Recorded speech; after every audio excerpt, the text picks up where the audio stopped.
China has turned on mining again. Russia's mining, etc. It's growing. So the global economy has operated with a very high dollar dominance.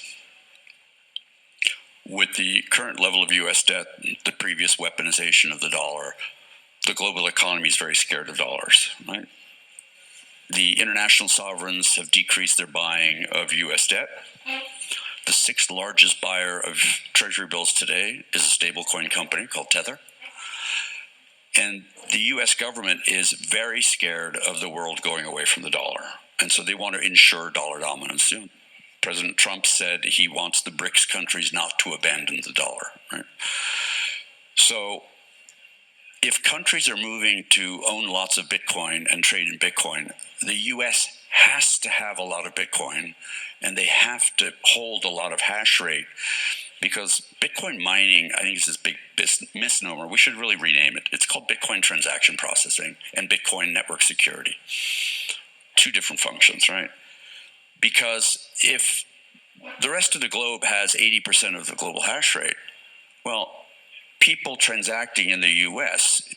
with Bitcoin may be locked out of 8 out of every 10 transactions, or 8 out of every 10 blocks. And so it becomes of strategic importance for the U.S. to have a lot of mining inside the country. To do that, we have to have much more liberal energy policies. We have to fix FERC and permitting and all these other things. But the U.S. also has to build a very big strategic reserve of Bitcoin, because we have a strategic oil reserve not because we're short of oil in this country. We pump more oil out of the ground here than Saudi Arabia does. We have lots of gold in Fort Knox, not because the dollar's backed by gold. That ended 50 years ago.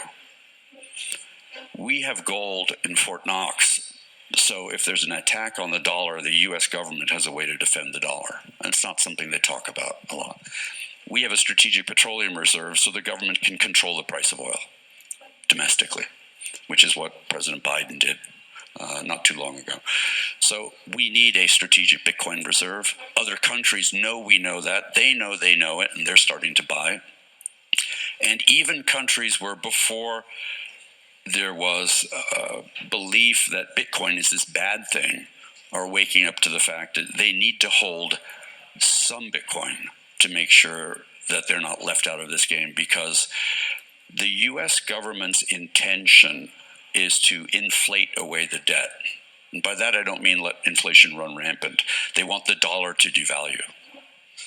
Right, the dollar index today is trading at about 1.06, right? It should be down at about 100, as it's called, right? Which is a even par to where it's been historically. So the dollar's overvalued right now.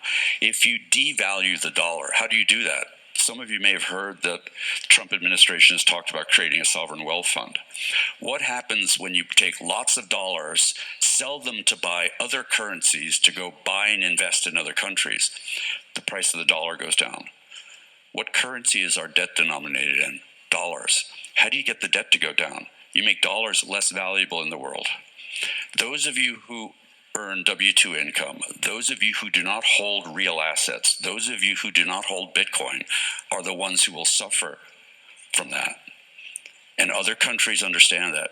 The bulk of foreign countries' reserves are in dollars. If the U.S. is going to take the dollar and devalue it, the last place they want to be is holding a bunch of dollars that are getting worth less every day. And so the only solution is something that is not controlled by central governments, and that's called Bitcoin. That's why we've been able to deliver so quickly on the campaign promises that Donald Trump said. He said he'd have a Bitcoin strategic reserve. I mean, think of how quickly David Sachs and I were able to help the president deliver on his promise and deliver that Bitcoin strategic reserve. Great to see you. We've heard of the reports of just people not ordering anymore, companies not ordering anymore, cargo ships being stranded. How bad is it right now?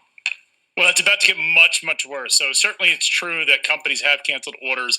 A lot of these orders they had in place up to a year. And so they were certainly expecting some level of tariffs, but not what we've seen right now. So most people expected we would see, up to about 20% tariffs on China. Now we're looking at something that's completely different. In fact, the margins just don't make sense for them to import because they're looking at a potential 145% tariff. So there's been a lot of cancellation of voyages to the United States, and the amount of freight that we're expecting over the next 2 weeks to drop off on a year-over-year basis is down 35% in terms of imports.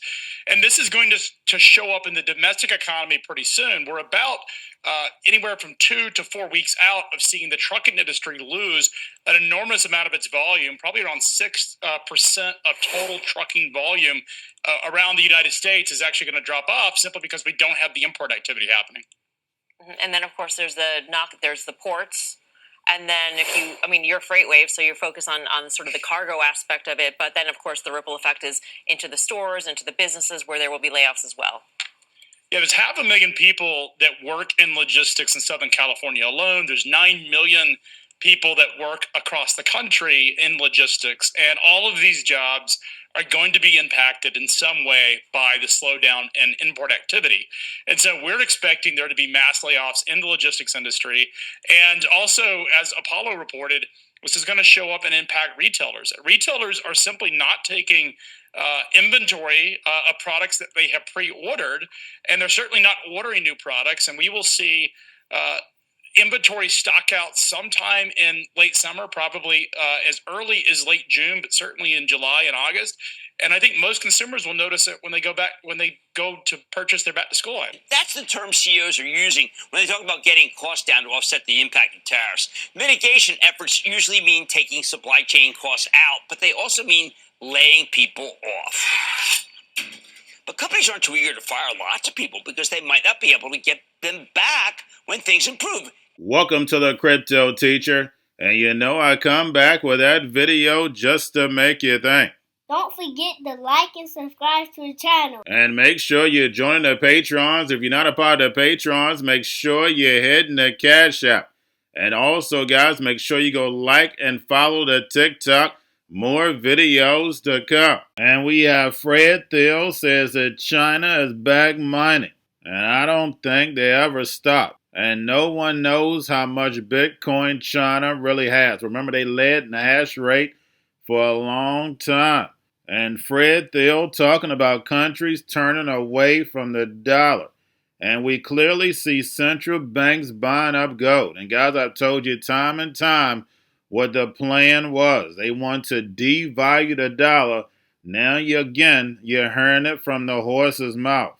But he's only going to give you half the truth. And we know why, and that's the fourth industrial revolution. The government and Trump have to devalue the dollar to get us on a level playing field. So then therefore, eventually, they can bring in tokenization, blockchain, and then, of course, that free money. But right now, the dollar is worth about 50 to 75 cents. And all you have to do is look at the gold price, and it tells you everything. And that's why I constantly tell you, get yourselves prepared. Get in the lab. Where everybody's out there having fun, you're getting prepared. Because we clearly see this fourth industrial revolution is not coming. It's already here.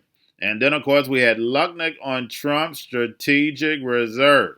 And again, we're seeing this sovereign wealth fund, Bitcoin, all because they know this dollar is going to take a hit.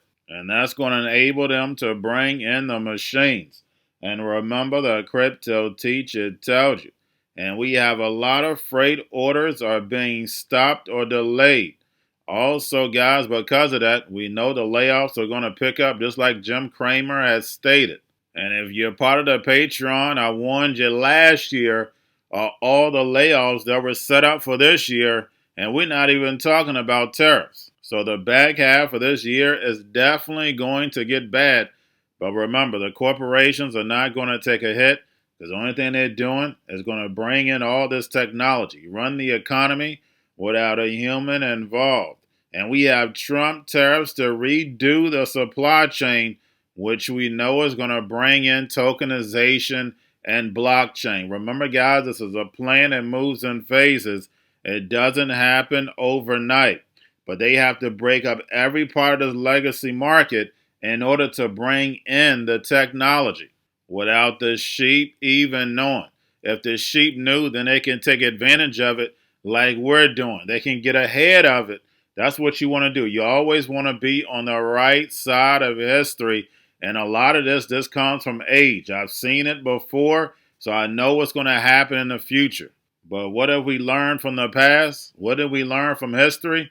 No one learns from history. And that's the reason why, unfortunately, it repeats itself. But guys, don't forget, you don't want to be caught on the wrong side of history. And we have China says the U.S. are not in negotiations. And these foreign investors, again, are moving away from these U.S. assets because we know the U.S. is going to take a hit. Remember, Blackstone and many others told us that the United States is going to go a whole 10 years with no growth. And with China being that manufacturing hub, they always can move the items to other places, and we see that they're moving them to the emerging markets and then also in the mainland, and then plus stimulating the economy, helping them get through this downturn.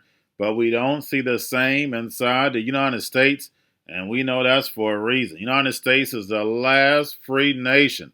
They want to bring them to their knees. And remember, the crypto teacher told you. And we have the Treasury has to borrow $514 billion for the second quarter. And I have a feeling that's going to keep increasing as the year goes on. And when it comes to the fourth industrial revolution, we know certain places get tested with certain technology. And now we have the batteries taking place, and we know Tesla's definitely set up for that. But these batteries are set up by base, powering new homes instead of electricity.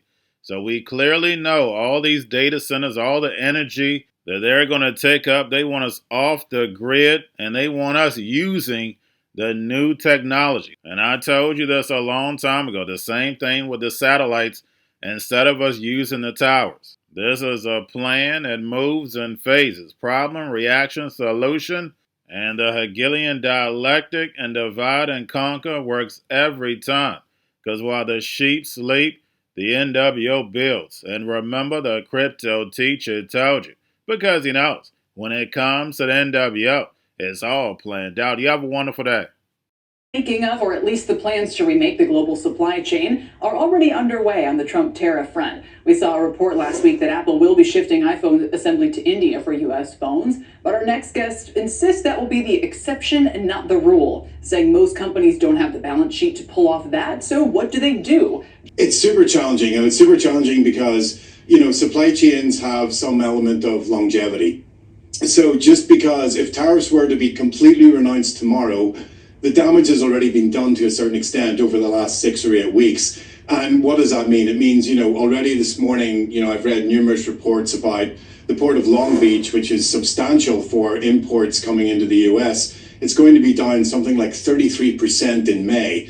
The port of Seattle, the port of Tacoma, there's a lot of pictures this morning in the morning press showing, again, empty berths. So what happens is there's a knock-on effect. If you think about manufacturing for holiday season, for Christmas, those orders would typically be placed into Chinese manufacturing companies round about this time of the year.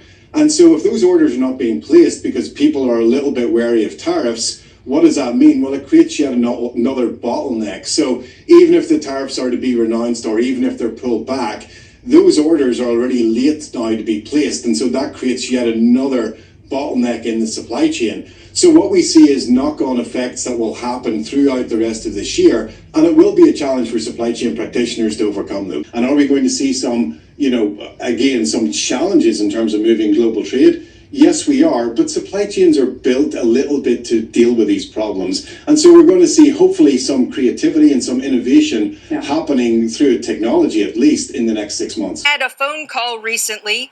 Let me make it clear one more time. China and the U.S. are not engaged in any consultation or negotiation on tariffs. Instead, today, policymakers had unveiled more policies to be able to support the economy. In particular, they fall into two buckets: policies to help exporters as well as the workers. So for the exporters, the policies are thus the loans and financial support are going to help boost confidence for orders, the authorities say. They're going to also help to find ways to reduce the operating costs for some of these exporters, such as rent. Assistance will be given to help the exporters to be able to sell their products domestically. And then for the workers, they said that better ways to distribute wages to workers in fields with what they described as urgent needs, boosts to entrepreneurship, vocational skills training, and then subsidies for companies that hire recent graduates. And then the social media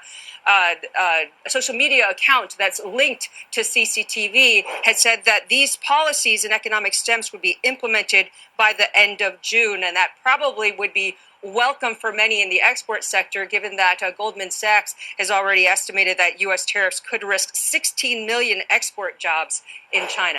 Those first few days where people were saying, who's selling? Is it foreigners selling? But we didn't know for sure. What I'm seeing now is that there are a large number of foreign investors who are worried not only about tariffs, but just about America's reliability as a partner. And I think they're looking at a huge U.S. allocation that has built up over the last several years and saying maybe we should have a little bit less, just trim off the tops, right? And basically have a risk premium on U.S. assets because we have so much uncertainty. Mm-hmm. And so what does that look like? You know, the U.S. Treasury puts together how much foreigners own in U.S. assets. As of the middle of last year, which is the latest number, it was about a little over $30 trillion. So if you just hypothetically pretend you're the chief investment officer of a major overseas pension fund or sovereign wealth fund, you say, I'm going to take 2% off my U.S. stocks, 2% off my U.S. bonds, 4% shift, incremental, small, no big deal. That's $1.2 trillion. That is going to be leaving the U.S. Now, it's not a crisis. This isn't happening tomorrow. These investment committees will take months to think about things. They'll have a meeting, they'll have a board approve it, and then it gets implemented. But what this is a slow bleed of support out of the U.S. markets, either going back to home markets or into new opportunities or things like gold. Hey, Scott, so the Treasury Department is out just now with its latest borrowing forecast. They're estimating they'll need to borrow $514 billion for the second quarter. Now, that is $391 billion higher than the initial forecast from February. Treasury says that's largely due to a lower than expected cash balance to start the quarter. They ended Q1 with just $406 billion in cash on hand when they had expected $850 billion. Agency officials told me that was because of debt limit constraints. Those have forced them to spend more cash rather than keep a week's worth of funding needs on hand in cash like they typically reliable power provided by Base, which claims its prices are 10 to 15% less than traditional electric companies. Base is now serving one of the nation's largest home builders, Lennar, which is also an investor. In roughly 20 Lennar outage-prone communities in Texas, Base installs batteries during the construction process. This allows Lennar to market itself as a differentiator. It's much broader than are we going to make money on money? It's are we going to be able to improve the overall stature of the home building business as it seeks to address the markets that are stressed and having problems? Utilities and electricity is a part of that. Going to a different economy, and we're going to be learning more about that as we go, but clearly, we're learning that things can be done from remote locations. We're learning that technology can replace people even more than we thought. We're not going back to the same economy. We're recovering, but to a different economy, and it'll be one that is more leveraged to technology. And I worry that that is going to make it even more difficult than it was for many workers. In Silicon Valley, and my friends who work in technology know that what we did to the manufacturing workers, we are now going to do to the retail workers, the call center workers, the fast food workers, the truck drivers, and then even bookkeepers, accountants, insurance agents, lawyers, and on through the economy. So what happened to the manufacturing workers is a very clear sign. And so we'll import Chinese-based CBDC technology. So it's going to be CBDC in a box provided to you by the People's Bank of China. But every stock, every bond, every currency, every commodity, every piece of art, every private business, every piece of real estate will eventually be a token on a blockchain, an entry on a ledger, permanent and immutable. We will have truth instead of trust, and we will save over $7 trillion a year. 6 to 8% of global GDP is wasted by the friction of the trust industry that's necessary when you have dual entry accounting. With triple entry accounting, which is what a blockchain is, we get rid of all of that friction. It's a beautiful future. Like what you see in China and their social credit scoring systems, right? If we get identity wrong, it could be a tool to enslave humanity. And if we get it right, it could be a tool to liberate humanity. And as an American, I'm obviously rooting for the one that's on the side of freedom. Bitcoin is an international asset. And also, I do believe the role of crypto is, it's digitizing gold. I actually believe this technology is going to be very important. Look at it. We have been part of a huge revolution in investing through ETFs. We believe that ETFs will be changing the whole way we invest. Many people still use it as a means, people are investing it for indexing. No, the majority of people who are putting money in in ETFs are active investors that are buying exposure. The entire bond market is being transformed as we talk right now. I believe the next generation for markets, the next generation for securities will be tokenization of securities. And if we could have that distributed ledger that we know every beneficial owner, every beneficial seller, we all have our code of who's buying, who's selling, instantaneous settlement. And think about it, it changes the whole ecosystem. Chinese bank ICBC has been hit by a ransomware attack, and the U.S. Treasury market, as a result of that, has been disrupted. This, according to the Financial Times. We're going to get more right now with Bloomberg's Shonali Bassick. Shonali, what do we know? Listen, we have the Financial Times now reporting that ICBC, one of China's largest banks here, was hit with a ransomware attack. And remember, they're a very significant intermediary in the Treasury market. The SIFMA has told its members that this has been part of the reason here that the system is kind of clogged up, if you will, during that auction that we saw a little bit before.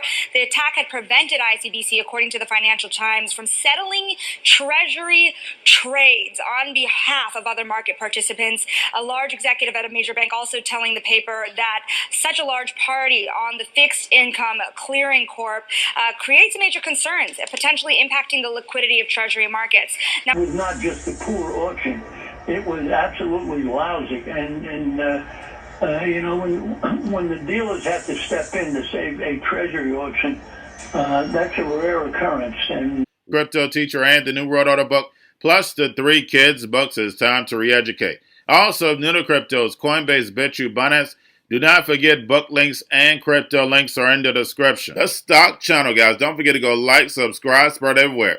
You have your Kobo, your chip stocks, your banking, your gaming, while everybody's sitting at home, get on stocks, the Seaver, the biotech stocks, and while everybody's at home wishing they were still getting that free money. What are they doing? Drinking and smoking weed. Don't forget about those stocks, and you have a wonderful day. The most powerful person in the world is the storyteller. The storyteller sets the vision, values, and agenda of an entire generation to come. Steve Jobs. And guys, I truly believe in this. When you look at the New World Order, they're the storytellers. And that's the reason why I wrote my New World Order book. But guys, now it's time to change the current generation. And I wrote 3 kids books. I love the Trinity because I understand the power that's in it. So I have 3 books. We have an opportunity to change the generation, to educate, not just me, but I want to show you that I take action on a daily basis. And I want you to take action on a daily basis. Whether it's your job, whether it's in your community, we have an opportunity right now to educate the masses. I posted this on my Twitter account. Please share, but this is a short clip of the 3 books. There's going to be a clothing line and action figures. Please get these books for your kids, nephews, cousins, friends, so therefore we can start the re-education now. Because as we see, The fourth industrial revolution foundation is definitely here. Robots, algorithms, drones, taking humanity out the picture. We have to re-educate. But let's get into the video. Part 1. King Joshua and Grandma Tam save the village. Part 2. King Joshua and Grandma Tam save New York from COVID-33. Part 3. King Joshua and Grandma Tam goes to China.